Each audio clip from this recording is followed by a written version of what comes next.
magagaling. Ang aga-aga, no? Napapangako sa'yo tayo. Yun rin pangako nila. Oo. Sa darating na May 12. Number 11. Yes. Number 11 na iboboto nila. Iisang party list lang talaga.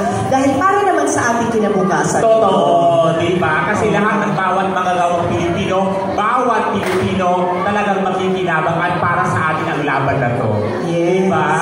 Madam, baka naman meron pa kayong gustong sabihin at uulitin sa kanila para lang ipaalala ulit natin sa kanila na talagang ang number 11 po ang dapat na iboto nila ngayong halalan. Nasabi ko na po kanina sa inyo at uulitin ko po, marami pong sumusuporta at kumikilala dahil nakita po nila ang number 11. Hindi po puro salita, kundi marami pong nagagawa. Tama po!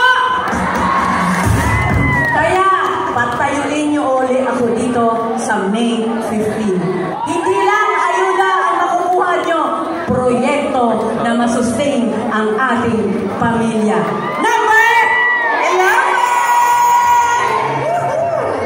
Ayan, tayo ba'y magsasayawan? At oo, kaaga-aga, di ba? Kailangan magandang exercise ito, madam. Oo, Bernie, ikaw ba'y sasayaw?